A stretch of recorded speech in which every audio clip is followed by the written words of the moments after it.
Então vamos lá? Gente, olha que interessante. Muita gente esperava que com os gastos que o governo Lula está tendo, a nota do Brasil, né, para os investidores internacionais, fosse declinar radicalmente. Eis que o inverso aconteceu. O que tá rolando? A gente vai dar uma olhada nessa notícia, né, do jeito que ela tá aqui, ipsis literis, do jeito que saiu no Exame, na Infomoney, porque todo mundo compra a notícia da Reuters.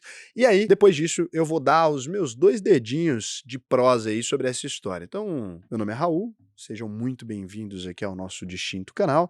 E olha que interessante. Mercado reage bem à elevação de rating do Brasil, mas mudança está fora da realidade? Interrogação, tá? Não é opinião minha, dos jornais. Então, tô lendo aqui Infomoney. No final da tarde da última terça-feira, dia 1, a agência de classificação de risco Moody's deu uma boa notícia ao Brasil, elevando a nota de crédito do país, ou o conhecido rating, né, que é a nota que diz o quão seguro é um país para se investir ou não, de Ba2 para Ba1, deixando o país apenas um degrau abaixo do grau de investimento. Para você ter uma ideia o que significa essa nota, né? Vou abrir aqui o Trading Economics, né, que é um site que tem aqui as notas aqui da Moody's, né, que é uma das principais agências de risco do mundo. Raul, mas dá para confiar nessas agências de risco, considerando que lá atrás elas mesmas causaram ali aquela crise do subprime de 2008, etc. Gente, o que a gente tem para avaliar a confiança do mercado externo em um país ou não são essas agências reguladoras. Não é tão simples você medir ali a nota de risco de um país somente com base na taxa de endividamento ou não, né? Então você precisa dessas notas aqui, e são essas notas que os investidores utilizam, né? Os investidores todos utilizam aqui essas notas, e é claro que pode haver ou não manipulação nisso aqui, mas a gente precisa considerar que os países, né, com um grau de investimento aqui, normalmente eles estão certos. Por exemplo, Austrália, Canadá, Dinamarca, Alemanha, Liechtenstein, Luxemburgo, todos aqui são países que estão com nota AAA em todas essas agências de risco aqui. E olha que interessante, né? A nova nota do Brasil, então, agora é Ba1, tá? Então, olha só, quando você vai ver aqui que outros países estão com nota Ba1, a gente tem, por exemplo, a Grécia, o Azerbaijão, Marrocos, Omã. Então, a gente tem aqui diversos países que estão com essa nota. E agora o Brasil, né? Acabou de subir aqui nessa avaliação de risco. O Brasil estava lá atrás, né? Estava junto com Macedônia, Geórgia e outros países ali. Então, essa nota veio num bom momento aqui. Só para vocês terem uma ideia, eu trouxe aqui, se você quiser ir pausando a lista para você ver os países mais seguros, etc. Mas aqui você tem, então, um ponto de comparação para você entender se o Brasil está bem colocado ou não. Não é como se a gente tivesse ido para uma nota da União Europeia, tá? Não é como se a notícia fosse extremamente positiva, mas uma melhora na nota de risco de um país, em um cenário onde o país continua gastando mais, da onde que isso veio, e aqui a gente tem uma conversa um pouco mais profunda. Vou continuar a leitura agora da matéria, para a gente poder fazer a análise depois. Com isso, a chance de atração de mais fluxo estrangeiro em nosso mercado foi elevado, de fato. Especialmente agora, que estamos a apenas um passo de nos tornarmos novamente investment grade, ou seja,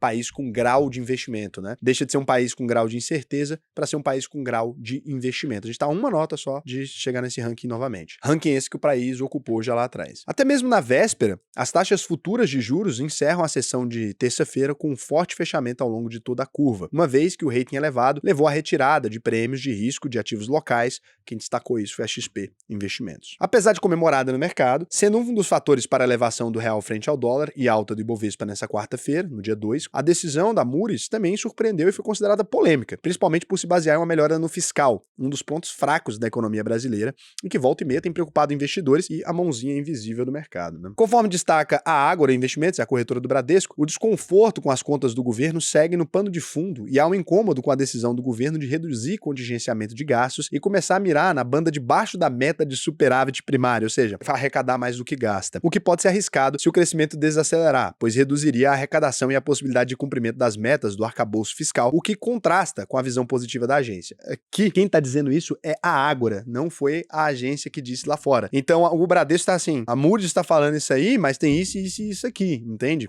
Então, eles estão justificando aqui. Cabe destacar, conforme aponta o Itaú, que a agência destacou que a credibilidade da estrutura fiscal do Brasil ainda é moderada. De fato, a agência realmente declarou isso, conforme refletido em um custo relativamente alto da dívida, principalmente que a gente subiu a taxa de juros. Além disso, a perspectiva positiva mantida reflete a possibilidade de que o crescimento estável e a conformidade com a estrutura fiscal ajudem a aumentar a credibilidade institucional e reduzir os custos de empréstimo de forma mais acentuada. Ou seja, que do jeito que está indo agora, a gente espera um corte na taxa de juros. É engraçado, porque aqui você vê uma visão de fora dos investidores externos, né? Diferente dos investidores externos. Se aqui o Roberto Campos Neto está dizendo que a taxa de juros está num patamar que ainda pode subir, lá fora eles estão dizendo, pô, o que tudo indica é que a taxa de juros do Brasil vai cair. Mesmo com as ponderações, o José Raimundo Faria Júnior, tem Faria no nome, é respeitável, hein? Diretor da Wagner Investimentos, aponta que a melhora do rating parece totalmente incompatível com a realidade. Então a Fitch na semana passada comentou que a média da dívida bruta dos países BB, classificação do Brasil por essa agência, é de 55% do PIB, muito abaixo do que temos hoje, né, 80%. A melhora do rating pela Moody's reflete apenas as políticas de Michel Temer e de Jair Bolsonaro, e não as políticas de governo atual, que surfa os benefícios da reforma trabalhista, da mudança do cálculo da TJLP e da reforma da Previdência para ficar em poucos temas, avalia o especialista. Então o que ele disse aqui? Isso aqui tem a ver, na verdade, com o Bolsonaro, isso aqui tem a ver com a reforma do Temer. Então eles estão falando que o Brasil está melhor por causa desses aspectos e não por conta da realidade atual do país. Sendo assim, o Faria Júnior, que ganhou um espaço gigantesco dentro dessa matéria da Infomoney, né? Ele ganhou realmente um grande espaço aqui. Ele reforça a visão de que a Moody's entregou ao atual governo um presente absolutamente não merecido. A dívida está em trajetória de alta, déficit nominal em quase 2 dígitos, inflação desancorada, juros reais acima de 6%, despesas fora da regra do arcabouço fiscal, indexação de gastos sociais com salário mínimo que voltou a crescer em termos reais de acordo com o PIB e orçamento de 2027 inexequível. E mais, não se pode descartar que a nota seja aumentada, grau de investimento ainda nesse governo, caso entregue o mínimo que a agência exige. Surpresa total, que poderá nos ajudar, mas inexplicável sob qualquer métrica, conclui em tom pessimista. Então você vê que os internos estão falando tá zoado isso aí, e externamente o Andrei Spakov, economista-chefe da Exploritas, lembra ainda que as outras duas agências, Fitch e S&P, continuam com o Brasil a 2 degraus abaixo do grau de investimento. É 1 grau de diferença para a Moody's. Mas tanto a Moody's quanto as outras têm um outlook e perspectiva positiva, ou seja, as agências internacionais, apesar de não todas terem subido a nota, né, ao mesmo tempo, estão com a perspectiva positiva, todos os internacionais, que sinaliza que a chance de ter uma elevação é maior do que um rebaixamento. Para explicar a decisão polêmica da Moody's, o Spakov aponta que muitas vezes as agências estão olhando mais o retrovisor do que pra frente. Bom, não é o que o relatório deles disseram, né? Se a gente lê o relatório diretamente. E não tô aqui querendo defender o governo, vocês sabem que eu sou um grande crítico e acho que o Lula tá gastando loucamente. Acho que tá completamente doido, né? Com esses gastos e acho que quem tá segurando a coisa é o Andrade. Mas não é isso que tá dizendo lá, galera. Não é isso que tá escrito. Considera essa decisão da Moody's muito mais um reconhecimento pelo que o Brasil fez nos últimos 5, 10 anos em termos de reformas estruturais e melhora do perfil de crescimento. O Brasil está vindo nos 3 últimos anos, 2022, 2023 e 2024, crescendo cerca de 3%. Se olhar no passado, isso é raro no Brasil, crescer nesses níveis por 3 anos seguidos. Então, aqui a gente precisa estabelecer uma coisa, Spakov. Então, as melhoras lá de trás nos trouxeram um crescimento do PIB agora. Não discordo. Faz sentido. Só que então, a nota está refletindo o crescimento do PIB, que é uma coisa rara no Brasil e tem a ver com os anos de 2022, 2023 e 2024. Não estou dizendo que por conta do Lula, né? Pode ser até que você queira chamar de apesar de. Então, tá crescendo apesar de, porque as reformas lá atrás foram muito boas. Aí você vai ter que dizer, então, que o Lula sempre dá sorte com o crescimento do PIB, e aí, porque deu sorte com o crescimento do PIB, aconteceu. Pra gente ser pragmático de alguma maneira aqui, né? Então, as reformas lá de trás só refletiram agora, a gente tem que falar isso, e apesar do Lula, deu certo. Tudo bem. É uma escolha que eu acho aceitável. Mas então é por causa de agora, não é por causa do lado de trás, né? O lado de trás foi a reforma, agora a gente está colhendo o resultado. O economista ressalta reformas estruturais como da Previdência Trabalhista, além da independência do Banco Central, muito bom também, e foi respeitado, foi ótimo isso, eu achei que iam meter o louco. Fator importante para reduzir o custo de controlar a inflação. Mas recentemente há avanços na reforma tributária, também teve, então é recente também o que você está falando, pontua. A Moody's era uma agência que não tinha reagido a isso e está reagindo agora. Não, né? Porque a nota dela ficou um pouquinho acima das outras duas agências, então ela já estava no mesmo patamar que as outras. A Moody's, por sua vez, é provavelmente a agência que mais leva em conta crescimento, o que embasa essa elevação. Ela também é uma agência que normalmente vê o Brasil com olhares menos pessimistas. A S&P e a Fitch já chegaram a rebaixar o Brasil para 3 graus abaixo do grau de investimento, enquanto a Moody's não chegou a tomar essa medida. E aí eles concluem, né? Vale ficar mais otimista? Para Spakov, o mercado tem ficado mais temeroso de que o Brasil tenha esmorecido seu esforço de reformas, o que levaria a uma situação ruim em termos de dívida pública adiante. Eu concordo que a gente precisa dessas reformas, né? E concordo que vocês estão fazendo pressão para ela acontecer. Mas também é verdade que o Brasil dos últimos 10 anos é melhor do que dos 10 anos anteriores. Sim, fizemos reformas que vão facilitar o controle fiscal adiante, principalmente a reforma da Previdência, e que pode estar ajudando no crescimento, sim. Ressalta ainda que parte do mercado olhe o crescimento como anabolizado pela expansão fiscal. Também é verdade. Mas o mercado tem toda a razão também de se preocupar com o futuro e colocar, em parte, isso nos preços, claro. O governo tem tomado recentemente ações de tirar itens do arcabouço fiscal, perigosíssimo, que muda dos parâmetros da leitura do atingimento das metas fiscais do país. A decisão deveria levar a uma reflexão sobre esse lado mais estrutural do Brasil. Talvez, realmente, o crescimento brasileiro tenha melhorado. Essa é uma das principais preocupações dos gringos com o Brasil há 5, 10 anos atrás. Reforça. Sim, e deve ser uma preocupação de todo mundo, né? O Brasil sem crescimento é ruim. A gente teve uma redução no nosso PIB, né? O Spakov vê, assim, que a medida da Moody's pode tornar o mercado um pouco menos pessimista, mas o governo precisa dar sinais melhores para o futuro do ponto de vista fiscal para trazer alguma melhora mais relevante do ponto de vista de mercado. Para Ricardo Martins, o economista-chefe da Plunder Investimentos e presidente da PMEC, a PMEC foda, instituição incrível do Brasil, muito respeitada, que é onde os CNPIs têm que receber autorização para atuar. Embora tenha sido inesperada, surpreendente e controversa pelas preocupações do mercado, principalmente na avaliação da deterioração da questão fiscal, a melhora da nota traz uma responsabilidade maior ao governo, porque a perspectiva positiva endereçada pela Moody's encaminha o Brasil à possibilidade de conquista de país seguro para investimento. As boas expectativas das transações correntes, em especial o superávit da balança comercial, do PIB e dos núcleos inflacionários mais comportados, endereça a perseverança do governo nessa oportunidade. Bom, tá bom, termina aqui. O que isso aqui me soa, tá?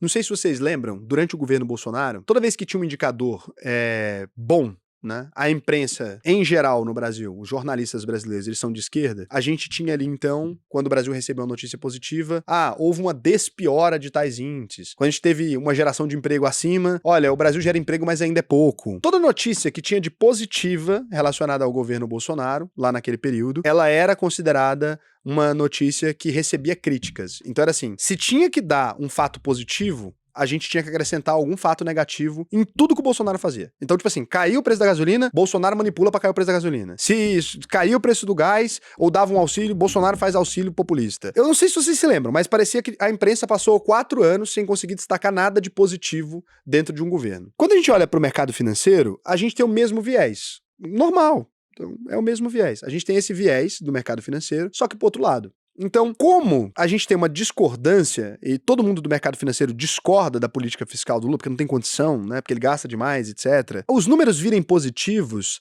coloca em xeque as críticas que foram feitas. Mas eu acho que a gente não pode ir por esse caminho, né? A nota do país melhorou. A gente trabalha com investimento. Não dá pra negar que a Moody's gente, a Moody's é uma das maiores agências do mundo de risco. Não dá pra você negar que é sua notícia positiva. Ficar fazendo isso aqui, eu não acho que é o caminho. Acho que a gente deveria estar cobrando, não para que a Moody's rebaixe a nota do Brasil lá fora. A gente precisa desse investimento, a gente está com um crescimento de PIB de 3%, e se a gente tiver mais investimento externo, etc., a gente pode crescer ainda mais. A gente tem que vir para as críticas daquilo que é factível. Eu acho que o governo tá gastando demais. Olha só, cara, a gente tem um ambiente perfeito, nota de crédito melhorando, a gente tem uma indústria começando a ter um pouco mais de poder, inclusive vou palestrar na Expo Indy, né, que a Federação dos Industriais aqui de Goiás me chamou para palestrar lá sobre dólar, etc., vou palestrar lá. A gente tem visto um crescimento do setor, a agroindústria, fortíssima, cada vez mais interessante, a gente tem bons números. Eu acho que a gente deveria estar cobrando, governo, não faz merda, porque se a gente não fizer merda agora, a gente tem chance de ter bons resultados lá na frente. Não me incomoda se fosse a notícia assim, poxa, melhoramos e tal, e o Lula pode colocar tudo a perder. Porque pode, tá? Então, não me incomoda se fosse essa a questão. Agora, fingir que a notícia não é boa, porque, sei lá, ela vai contra aquilo que eu acredito, etc., não acho que é o caminho, tá? Sinceramente, eu não gosto desse tipo de coisa, não gostava lá atrás, fui crítico todas as vezes que a economia melhorou lá atrás, que as pessoas que eram de esquerda ficavam tentando fingir que não aconteceu. Não tô dizendo que eu sou isento, pelo contrário, né? Vocês sabem muito bem que eu concordo 100% com todas as políticas que foram feitas no governo Temer, concordo pelo menos uns 80% com as políticas do Paulo Guedes, que foram feitas durante o governo Jair Bolsonaro, deixei bem claro aqui, fora querer tributar dividendos, essas coisas que na época existiu, a gente teve alguns atritozinhos com o Paulo Guedes, mas assim, no geral, foi um grande defensor daquelas pautas, foi um grande crítico do Haddad aqui, fui crítico em, sei lá, todo o giro da bolsa. Uma vez por semana eu tô zoando o Haddad, criando imposto e fazendo alguma coisa, mas não dá pra negar o óbvio, os números do país estão melhores por um esforço coletivo. Temer, Bolsonaro, sei lá o quê, e agora veio o Haddad, que não pipocou tudo, né? Apesar do Lula, o Haddad não pipocou tudo. Ele tem feito um bom trabalho, sim. E assim, eu sei que falar isso aqui, perdi 3 mil inscritos, perdi talvez 40 mil, porque eu tenho que falar que o Brasil vai acabar. O que as pessoas que estavam dizendo que o Brasil ia acabar, né, lá em 2022, o que elas vão falar agora? Qual é a próxima manchete, né? E o que as pessoas que estão dizendo que o Brasil vai acabar agora, qual vai ser a manchete no ano que vem? Porque a gente precisa trabalhar com os dados da realidade. Se não acontecer alguma merda muito feia aqui, poxa, as chances do Brasil, pelo menos na foto, não tô falando no vídeo, né, porque o vídeo continua continua, a foto do momento é muito superior à foto do momento de 7 anos atrás ou de 8 anos atrás. Então, a gente tá numa foto muito melhor, perspectiva de crescimento de PIB, etc. E não dá pra negar isso. E aí, se você não investir no Brasil, colocou seu dinheiro todo fora, nessa expectativa de fim do mundo, né, o fim da história, o Brasil acabou, Venezuela, você tem uma grande chance de ficar de bobo, da mesma maneira que as pessoas quando a Petrobras bateu lá naquele preço ruim ficavam falando, da mesma maneira que o Banco do Brasil nunca mais ia voltar, da mesma maneira que quando o Bolsonaro ganhou o mundo ia acabar. Gente, não dá pra ficar se guiando por esse tipo de notícia, tá? Não tô criticando os profissionais aqui, muito capacitados todos, vários com muito mais anos de experiência que eu, não tô dizendo isso, mas tanto vocês quanto eu, vocês sabem muito bem que a notícia é positiva e que vocês tiveram que dar um jeito de lançar uma crítica ali, porque tem que responder e tem que falar alguma coisa do porquê que vocês erraram, né? A previsão ali atrás. E não precisa, dá pra ser muito mais honesto, né? Cara, as correções que foram feitas no curso ali, no governo Bolsonaro, a saída rápida da pandemia, o não aumento da dívida durante esse ciclo da economia controlada pelo Paulo Guedes, etc., foram muito bons e deram uma estrutura muito legal. Entregaram uma estrutura muito legal na mão do Lula e que ele tem sabido usar. Aumentou demais o gasto, tal, fez uma expansão monetária, óbvio, mas ele tem sabido jogar. Então, assim, jogou legal, continuou, pegou a bola na frente do gol, pegou, mas ele tocou, assim, tá próximo de fazer o gol, não tem jeito. E assim, não vai adiantar.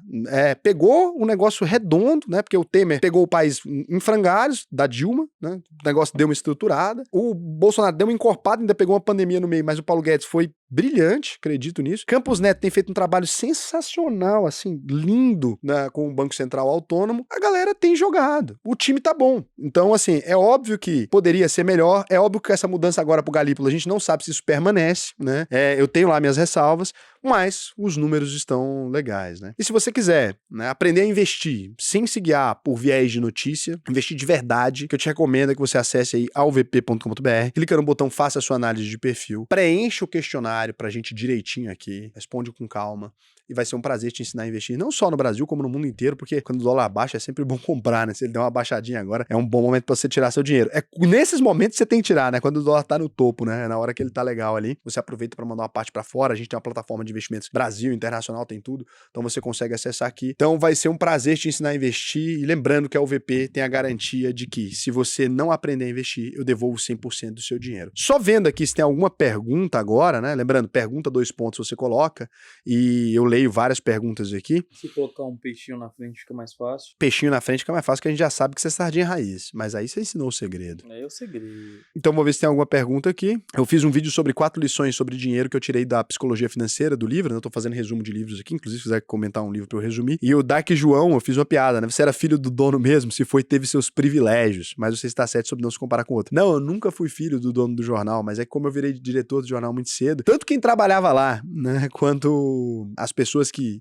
descobrem isso falam que eu fui filho do dono, né? O Fotografia Terapêutica disse. Você tá pra fazer a mesma pergunta, ele falou de meritocracia depois de ter citado isso. Não, gente, eu nunca fui filho do dono, não. Minha mãe era fotógrafa, não do jornal, de outro lugar, minha mãe era fotógrafa da vida mesmo, tirava foto de casamento, essas coisas, e meu pai é artista plástico e designer, né? Então, não é como se eu tivesse uma grande estrutura, não. Então, eu tava só fazendo uma piada mesmo. Teve aqui um questionamento interessante de um cara que falou: acho interessante como a agressão verbal não é punida severamente, levando as pessoas ao nível físico. Marçal no manicômio e Datena na prisão. Cara, eu acho muito estranho a gente defender que quando alguém fala alguma coisa que a gente não gosta, a gente deveria partir pra violência. Ler isso... Não tô nem falando sobre esse caso específico, me faz pensar o tanto que as pessoas vão longe pra defender um lado político, né? É estúpido falar isso. Que loucura. É muito desproporcional. Poxa, você tá brigando com uma mulher na fila do supermercado, ela fala que você não é homem e você mete a mão na cara dela. Vocês querem convencer quem de que isso faz algum sentido, né? Então, assim, pelo amor de Deus, gente, eu sei que às vezes essa vontade de, político A tá certo, político B tá certo, ela chega em patamares que, a gente quer defender, mas não tem problema nenhum você gostar de alguém e falar, não, eu gosto do Datena, mas acho que nisso aí o Datena, ele empolgou, perdeu a mão, né, a gente tem que ser civilizado. Eu gosto do Marçal, mas ele tá sendo estúpido, ele tem que parar de cutucar os outros no meio do debate, acho que não é legal. Por exemplo, o que ele falou do pai da Tabata. Eu gosto da Tabata, né, mas que ela é chata, né, e, não, é difícil ouvir a Tabata. Eu gosto, acho que a gente tem que ter razoabilidade, eu gosto do Bolsonaro, mas quem invade o domicílio, invade. Então, o negócio acho uma prática tranquila de compreender a realidade como ela é, né? Sabe que tem uma história do Boulos muito boa, que esse dia eu tava dando trela. Meu Deus, o Boulos pra mim é o pior candidato à prefeitura de São Paulo, porque o Boulos, uma vez, ele deu uma ideia, vou contar isso aqui pra vocês pra contribuir com a prefeitura de São Paulo, tá? Vote em qualquer um menos o Boulos.